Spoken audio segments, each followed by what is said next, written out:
నమస్తే, నేను మీ సిఎస్ రావు. సిఎల్పి లీడర్గా రేవంత్ రెడ్డిని ప్రకటించింది ఏఐసిసి. రేపు మధ్యాహ్నం ప్రమాణ స్వీకారం కూడా చేయబోతున్నారు. ఎల్బీ స్టేడియం అందుకు సిద్ధమవుతుంది. దీంతో ఇక బహుజన తెలంగాణ వచ్చినట్టేనా, ఏం జరగబోతుంది అనే దాని మీద విశ్లేషణ తీసుకునేటువంటి ప్రయత్నం చేద్దాం. ప్రస్తుతం తెలంగాణ ఉద్యమ యోధులు గాదే అన్నయ్య గారు మన దగ్గర ఉన్నారు. నమస్తే అన్న. అన్న, మీరు బహుజన తెలంగాణ కోసం మీరు చాలా పోరాటం చేశారు. బంగారు తెలంగాణ అని చెప్పి కేసీఆర్ అన్నారు. సరే, అయిపోయింది, ఆ ఎపిసోడ్ అయిపోయింది. ఇప్పుడు రేవంత్ రెడ్డి ప్రస్థానం స్టార్ట్ అవుతుంది. సో ఆయన్ని అనౌన్స్ చేసిన తర్వాత మీకు వచ్చిన ఫస్ట్ ఫీలింగ్ ఏంటి?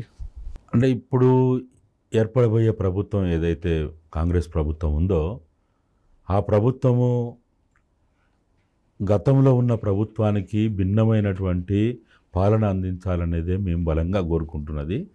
దాంట్లో భాగంగానే మేము అనేక రకాలుగా మాకున్నటువంటి అనేక కాంటాక్ట్స్ ద్వారా కూడా మేము ప్రయత్నాలు చేస్తున్నాము.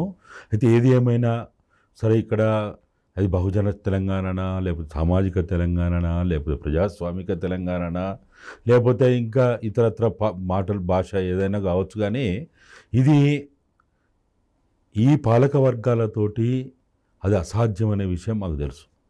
కానీ ఒక ప్రయాణంలో ఒక్కొక్క కిలోమీటర్ దాటుకుంటే ఎట్లయితే పోవాల్సి ఉంటుందో, ఒక బిల్డింగ్ ఎక్కాలంటే ఒక్కొక్క మెట్టు ఎట్టుకుంటే ఎట్లయితే ఎక్కాలని ఉంటుందో, అట్లా ఈ తెలంగాణ ఉద్యమ ఆకాంక్షలు నెరవేర్చుకోవడంలో మేము 9.5 సంవత్సరాలు ఒకవైపు విభేదించుకుంటూనే, ఘర్షణ పడుతూనే, వాళ్ళు ఏం చేయాలని కూడా అనేక సందర్భాల్లో చెప్పడం జరిగింది. కానీ అది వాళ్ళు పెడచెవిని పెట్టడం, పట్టించుకోకపోవడం, పాలన పూర్తిగా కుటుంబ పాలన కావడం, నిరంకుశ పాలన, అహంకారపూరిత పాలన, ఇది జరిగినటువంటి పరిస్థితుల్లో ప్రజలు ఒక తీర్పు ఇచ్చారు. అది ముఖ్యంగా ఇది ఒక విలక్షణమైనటువంటి తీర్పుగా కనపడుతుంది నాలాంటి వానికి. అయితే నేను కూడా 2 డేస్ నుంచి చాలామందితో మాట్లాడుతూ ఉన్నా. తెలంగాణ సమాజం మొత్తంగా కూడా, అంటే తెలంగాణ భూమిపుత్రుడు, సన్స్ ఆఫ్ ది సాయిల్స్ అంటాం కదా, వాళ్ళేమో కాంగ్రెస్ని గెలిపించినట్టుగా కనపడుతున్నది. ఈ రాష్ట్రంలో ఉన్నటువంటి విభిన్న రాష్ట్రాల నుంచి ఇక్కడ వ్యాపారం చేసుకునే వాళ్ళు, చదువుకునే వాళ్ళు, ఉద్యోగాలు చేసేవాళ్ళు, ఇంకా కూలి పని చేసుకునే వాళ్ళు మొదలుకుంటే ఇంకా పెద్ద పెద్ద కోటీశ్వర్లు దాకా ఉన్నటువంటి వాళ్ళు బీఆర్ఎస్ని గెలిపించినట్టు అనిపిస్తున్నది. 90% గెలిచింది వాళ్ళు ఉండే చోటనే బీఆర్ఎస్ గెలిచింది. అయితే ఇది విశ్లేషణ చేయాలి. ఇది పూర్తిగా ఇది 100% ఇదే వాస్తవం అనేది కాకుండా, ఇట్లా ఒక చర్చ కోసం నేను చర్చ పెడుతున్నా. అన్న, నేను ఒక క్వశ్చన్ అడిగాను మిమ్మల్ని. బహుజన తెలంగాణ అనేది సాకారం అవుతుందా? రేవంత్ రెడ్డిని ప్రకటించిన తర్వాత మీకు ఏమనిపించింది అని చెప్పి, దానికి యాడింగ్గా నేను ఒక వాయిస్ మీకు వినిపిస్తా. అది విన్న తర్వాత మీకు ఏమనిపిస్తుంది అనేది నాకు ఒకసారి మీ అభిప్రాయాన్ని నాకు వినాలని ఉంది. ఒకసారి నేను ఆ వాయిస్, నాకు ఆడియో వచ్చింది పొద్దున్నే. సామ్రాజ్యాన్ని వెలమతరుల చేతులు పెడితే ఢిల్లీ సుల్తానుల చేతుల్లో ఓటమి చెంది ప్రతాపరుద్రుడు చనిపోయి కాకతీయ సామ్రాజ్యమే పతనమైంది. చరిత్రలో ఇంత గొప్ప ఉదాహరణ ఉన్నది. అందుకే ఈనాటి రాజకీయ పార్టీలకు నేను సూచన చేస్తున్నా, మీ పార్టీలను కాపాడుకోవాలన్నా, మీ పార్టీలను నిలబెట్టుకోవాలన్నా, మీ పార్టీలు ఎన్నికలలో గెలవాలంటే రెడ్ల చేతుల్లో మీ పార్టీని పెట్టండి. రెడ్లకు మీ పార్టీలు అవకాశం ఇవ్వండి. మీ పార్టీలు ఎట్లా గెలవో మేము చూస్తాం. తాజా ఉదాహరణనే డాక్టర్ వైఎస్ రాజశేఖర్ రెడ్డి. చేవెళ్ల నుంచి ఇచ్చాపురం వరకు పాదయాత్ర చేసి పేదలు, దళితులు, గిరిజనులు, మైనారిటీలు, బలహీన వర్గాలు. సో ఇదన్నా అంటే ఇంకా ఉంది, చాలా ఉంది. ఆయన ఆ మధ్య ఏదో ఒక సమావేశానికి వెళ్ళి మాట్లాడినటువంటి మాటలు అవి. సరే, కంటిన్యూషన్ ఇంకా చాలా ఉందనుకోండి. రెడ్లకి మీరు అన్ని రాజకీయ పార్టీలకు ఒక విజ్ఞప్తి చేశారు. రెడ్లకి నాయకత్వం అప్పు చెప్పండి, మీ పార్టీలు మేము ఎలా గెలవు మేము చూస్తామని చెప్పాడు. దీన్ని విన్న తర్వాత మీకు ఏంటి ఫీలింగ్ ఏంటి? అంటే ఇదంతా కూడా ఒక మూర్ఖత్వంతో, ఒక అహంకారంతో ఇతర ప్రజలని, ఇతర సామాజిక వర్గాల ప్రజల్ని నిర్లక్ష్యంగా చూడడం అనేది, అది ఒక రకంగా రాజకీయ నాయకుడు అనేవాడు కాదు కదా, మామూలు మనిషి కూడా అట్లా మాట్లాడద్దు. అది ఇప్పుడు వెలమదారుల పెత్తనం, అహంకారపూరితమైన పెత్తనం, ఆత్మగౌరవం లేకుండా, ఆత్మాభిమానం లేకుండా చేస్తున్నాడు. బానిసలుగా మనం బతకాల్సిన పరిస్థితి ఏర్పడింది. అందుకే కేసీఆర్ని దించాలని చెప్పి ఒక నిర్ణయం తీసుకున్నారు కదా. మరి ఇప్పుడు ఏమంటారు? అంటే ఇటువంటి అన్నీ కూడా ఇప్పుడు తెలంగాణ ప్రజలు వెలమ పాలన తీసేసి రెడ్ల పాలన కోసం తీర్పియలే. మేము చాలా మొదటి ప్రజల యొక్క ఆకాంక్షలు తెలియక, ప్రజల అభిప్రాయం తెలియక, ఇటువంటి రాజకీయ అవగాహన లేని వాళ్ళు మాట్లాడచ్చు, కానీ చాలా స్పష్టంగా పాలకుల మార్పిడి కాదు, పరిపాలన మార్పు కావాలనే ప్రజలు తీర్పిచ్చారు. పాలకుల మార్పే అనుకుంటే, పాలకుల మార్పు సరిపోద్ది అనుకుంటే అసలు తెలంగాణ ఎందుకు? తెలంగాణ అవసరం లేదుగా. కానీ ఇక్కడ పరిపాలన మార్పు రావాలి. ఆ పరిపాలన మార్పులో వాళ్ళు ఏదైతే రాజ్యాంగబద్ధంగా చెప్తా ఉంటారో, by the people for the people అని చెప్తా ఉంటారో, ఆ by the people for the people అనే దానికి కట్టుబడి ఉండి, వాళ్ళు మేము నాయకులం అనే ధోరణితో కాకుండా మేము సేవకులము, మేము ప్రజలకు జీతగాన్లము అనే పద్ధతిలో అనే భావజాలంతో వాళ్ళు ఎప్పుడైతే ఉండగలుగుతారో అప్పుడే ఉంటారు. ఇటువంటి వాళ్ళు మీరు అనుకుంటున్నారా? ఎవరు? మీరు ఏదైతే అనుకుంటున్నారో ప్రజలకు మేము సేవకులం, జీతగాళ్ళం అనే భావంతో ఈ పరిపాలన రాబోయేది కొనసాగుతుందని మీకు అనిపిస్తుందా? అంటే మనం ఎప్పుడు కూడా ఒక పరిపాలన ప్రారంభమైనప్పుడు దానికి మనం ఇప్పుడు ఒక సమస్య ఉంటుంది, ఫస్ట్ వినతి పత్రం ఇస్తాం, ఫస్ట్ ఇంకా దానికి ముందు సూచనలు ఇస్తాం, సలహాలు ఇస్తాం. అక్కడికి కూడా సూచనలు సలహాలు లేకపోతే ఆన్ పేపర్ రైటింగ్లో వినతి పత్రం ఇస్తాం. ఆ వినతి పత్రంలో చాలా మొదట్లో చాలా గొప్పగానే గౌరవనీయులైన అది ఇది పెట్టి చివరికి డిమాండ్లు పెడతాం. చాలా శృతిమెత్తగానే దాన్ని డిమాండ్ల రూపంలో ముగించి ధన్యవాదాలతోటి మళ్ళీ మనం అది ఇస్తాం. అది అయిపోయిన తర్వాత అప్పటికి కూడా కాలేదనుకో ఏం చేస్తాం? నిరసన తెలుపుతాం, ప్రతిఘటన తెలుపుతాం. అది కూడా కాకపోతే చివరికి ప్రజలకున్న ఈ సిస్టంలో ఇప్పుడు ఇది మనదేమో ఒక రకంగా ఇది శ్రీలంక కాదు, నేపాల్ కాదు, లేకపోతే బంగ్లాదేశ్ కాదు, లేకపోతే ఏ ఇరానో ఇరాకో ఇతర దేశాల లెక్క కాదు కదా. ఇక్కడ ఉన్నది ఏంటిదంటే ఒక పార్లమెంటు వ్యవస్థ ఉన్నది, ఒక రాజ్యాంగం ఉన్నది, ఒక ఎన్నికల వ్యవస్థ ఉంది. కాబట్టి భారతదేశం లాంటి దేశంలో సివిల్ వార్స్ రావు. వస్తే గిస్తే ఏంటిది సివిల్ వార్స్? ఇటువంటి ఓట్ల రూపంలో, ఈవీఎంల రూపంలోనే వాళ్ళు వాళ్ళ నిరసనని తెలుపుకుంటారు. గద్దర్ గారు కూడా అదే చెప్పారు కదా లాస్ట్కి, బుల్లెట్ ధర కాదు బ్యాలెట్ ధర రావాల్సింది మార్పు అని చెప్పి గద్దర్ గారు చివరి రోజుల్లో చెప్పింది కూడా అదేగా. అంటే అసలు బుల్లెట్ అనేది ఎప్పుడు కాదన్నది, అది అనవసరంగా పత్రికలు మీడియా సృష్టించిన నినాదం. కానీ ఏ నక్సలైట్ పార్టీ కూడా బుల్లెట్ ద్వారా వ్యవస్థ మారుతుంది, సామాజిక న్యాయం వస్తుంది, సమసమాజం ఏర్పడుతుంది, నిచ్చెనమెట్ల సమాజం పోతుంది, దేశంలో సోషలిస్టు వ్యవస్థ వస్తుంది, లేకపోతే విప్లవకార ప్రభుత్వాలు వస్తాయని ఎవ్వరు చెప్పలే. అసలు బుల్లెట్ ఏంది? ఇది వాళ్ళకు ఒక యాస ప్రాస కోసం మాట్లాడతారు చూడండి, బ్యాలెట్ బుల్లెట్ బ్యాలెట్. అసలు ఈ మార్క్సిజం అనేది బుల్లెట్ మీద ఆధారపడి చేసేటువంటి సిద్ధాంతపరమైనటువంటి ఉద్యమం కాదు, పోరాటం కాదు, ఘర్షణ కాదు. అది ఎప్పుడు అటువంటిది కాదు. కాకపోతే ఏంటంటే బయట ఉన్నటువంటి ఈవెన్ రెవల్యూషనరీస్ కూడా తెలియక మామూలునే కాదు, ఈవెన్ ఆ విప్లవ భావజాలంతో కూడినటువంటి కరడుగట్టి విప్లవకారులు అనే వాళ్ళు కూడా అప్పుడప్పుడు ఇటువంటి తప్పుడు మాటలు మాట్లాడతారు. బుల్లెట్ అనేది ఈ సమాజంలో, ఈ ప్రపంచంలో ఎక్కడ దాని ద్వారా మార్పు వస్తనేది కాదు. అది ఒక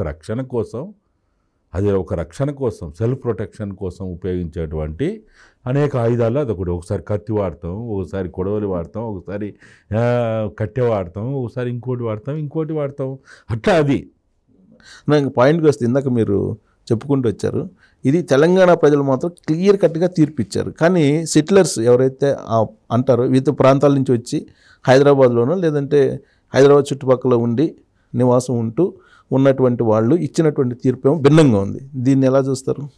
అంటే ఇప్పుడు అందుకని నేను ప్రధానంగా దీన్ని ప్రస్తావిస్తున్నది అంటే తెలంగాణ సమాజము, తెలంగాణ ఆకాంక్షలకు నేపథ్యంలో ఏర్పడినటువంటి టీఆర్ఎస్ని ఇవాళ వాళ్ళు ఇది మా పార్టీ కాదనుకున్నారు, ఈ జెండా మాది కాదనుకున్నారు, ఈ నాయకుడు మా నాయకుడు కాదనుకున్నారు. ప్రధాన సమస్య అక్కడ ఉంది. నేను బీఆర్ఎస్ సంబంధించినటువంటి నాయకులు నాతో మాట్లాడితే కూడా అదే చెప్పిన, మీరు మొత్తంగా విశ్లేషించండి. ఒకనాడు తెలంగాణ ఉద్యమానికి ఊపిరై ప్రాణమై పురుడు పోసుకున్నటువంటి తెలంగాణ పోరుగల్లు ఇవాళ అక్కడ 12 సీట్లకి మీకు 2 సీట్లు వచ్చినాయి అంటే ఏ రకంగా మనం అర్థం చేసుకోవాలి? రాజశేఖర్ రెడ్డి 2004లో పొత్తులో పోయినప్పుడు కూడా 6 సీట్లు తీసుకుంటే వరంగల్ నుంచి 6 గెలిచింది వరంగల్లో, 6 గెలిచినాం. కరీంనగర్లో ఇంకా ఒకటి పోయింది కానీ, మెదక్లో పోయింది కానీ అక్కడ గెలిచినాం. అంటే అలాంటి కరీంనగరు, అలాంటి వరంగల్, అలాంటి ప్రాంతాలు ఇవాళ ఎందుకు చేజారిపోయినాయి? ఇవాళ ఎప్పుడు కూడా మన ఇంటోడు ఎవడని మనం చూసుకుంటాం. ఎడ్డోడైనా మడ్డోడైనా మనోడు కావాలనేది ఉంటుంది. వాళ్ళు నిన్ను ఎందుకు నా ఓడు కాదని వాళ్ళు ఎందుకు అనుకున్నారు అంటే, నువ్వు వాళ్ళని నా ఓళ్ళు కాదనుకున్నావు. మేము మొదటి నుంచి చెప్పిన, నేను ఎప్పుడైతే టీఆర్ఎస్ని బీఆర్ఎస్ చేసిండో అప్పుడే ఈ బంధం దిగిపోయింది, ఈ పేగుబంధం దిగిపోయింది. అది చాలా నష్టం చేస్తుంది. ఏ రీజనల్ పార్టీకైనా అది చాలా ప్రాథమిక సూత్రంగా ఉంటుంది. నేను ఈ మధ్యకాలం నిన్న మొన్న మాట్లాడుతుంటే కూడా వాళ్ళకి చెప్పిన, మరి ఏంటిది పరిష్కారం ఏందని అడుగుతారు కదా, అడిగితే నేను 2 విషయాలు చెప్పిన. ఒకటి, మీ మీద సరే మీరు అవునంటారా కాదంటారా, లేకపోతే తెలియదంటారా, లేకపోతే మీడియా సృష్టి అంటారా, ఏమన్నానండి, లేకపోతే కాంగ్రెస్ పార్టీ సృష్టి అంటారా, బీజేపీ బీఆర్ఎస్ రహస్య ఒప్పందం ఉంది, లోపాయికారి ఒప్పందం ఉంది, దోబూతులు ఆడుతున్నారు. మీరు తిట్టుకున్నా, కొట్టుకున్నా, ఘర్షణ పడ్డా, ఏది చేసినా కానీ అది ఉత్తగానే పైపైన చేసేటువంటి చర్యలే అనుకుంటున్నారు. That is number 1. దీన్ని మీరు పోగొట్టుకోవాలి. ఈ ముద్రను మీరు పోగొట్టుకోవాలి. మీరు వాస్తవా అవాస్తవా పక్కన పెడదాం. ఇది సృష్టి, ఎవరు సృష్టి, అవన్నీ సమాజం అయితే బలంగా నమ్ముతుంది. నమ్మింది కాబట్టి ఫస్ట్ నమ్మింది అనేది మీరు యాక్సెప్ట్ చేయండి. నమ్మిందని మీరు యాక్సెప్ట్ చేస్తే అప్పుడు మీరు సవరణకు సిద్ధమవుతారు. ఎవరు నమ్మలేదు అని అనుకుంటే అది మళ్ళీ వేరు విషయం. That is number 1. నెంబర్ 2, సమాజంలో ఎప్పుడు కూడా మన భారతదేశం లాంటి 3వ ప్రపంచ దేశాల్లో అయితే సింపతి మీదన్న రాజకీయాలు చేయాలి, లేకపోతే సెంటిమెంట్ మీదన్న రాజకీయాలు చేయాలి. నీకు సింపతి లేదు, సెంటిమెంట్ లేదు. సెంటిమెంట్ ఏంది? ఎప్పుడైతే నువ్వు టీఆర్ఎస్ని బీఆర్ఎస్ చేసినావో సెంటిమెంట్ పోయింది. తెలంగాణ అనే ప్రాథమిక స్థాయిలో నుంచి ఉన్నటువంటి ఆ సెంటిమెంట్ నీకు తెగిపోయింది అది. కాబట్టి వెంటనే బీఆర్ఎస్ని రద్దు చేసి మళ్ళీ టీఆర్ఎస్ని పునరుద్ధరించండి. ఈ 2 పనులు కనుక చేయగలిగితే అప్పుడు ఏం జరుగుతుందంటే, సమాజము కొంత ఆలోచిస్తుంది. ఎప్పుడు కూడా ఏ సమాజమైనా జరిగిన తప్పును ఒప్పుకుంటే ప్రజలే పెద్దగా శిక్ష అయ్యారు. ఏం శిక్ష? ఏదన్నా వేస్తే 5 ఏళ్ళ శిక్ష, మళ్ళీ గెలిపిస్తారు వాళ్ళే. అంతే కదా, వాళ్ళే మళ్ళీ గెలిపిస్తారు. మనం చూస్తున్నాం కదా 5 ఏళ్ళు 10 ఏళ్ళు. ఏదో కొన్ని రాష్ట్రాల్లో 20 ఏళ్ళు 30 ఏళ్ళు నడుస్తున్నది, కానీ తెలుగు రాష్ట్రాల్లో అయితే ఇప్పటివరకు ఎక్కడ ఇంతకు మించింది లేదు. కాబట్టి పెద్ద విశేషం కాదు. కాబట్టి వెంటనే ఇప్పుడు మన దేశంలో కూడా మీరు ఏ ప్రాంతీయ పార్టీ అనేది తీసుకోండి, అది మనుగడ సాధించిందంటే వాళ్ళు ఆ రాష్ట్రానికి, ఆ రాష్ట్ర ప్రజల ఆకాంక్షలు కట్టుబడి ఉండి కన్ఫైన్ అయిన వాటినే వాళ్ళు ఏదో సమయాల్లో ఒకసారి ఓడగొట్టినా మళ్ళీ గెలిపించడం, మళ్ళీ ఓడగొట్టడం, గెలిపించడం చేస్తున్నారు. మీరు చూడండి, ఎన్సీపీ మహారాష్ట్రలో ప్రారంభమయ్యి ఇతర రాష్ట్రాల పోగానే అది ఆగమైపోయింది. అసలు రాష్ట్రంలో బలహీనపడింది.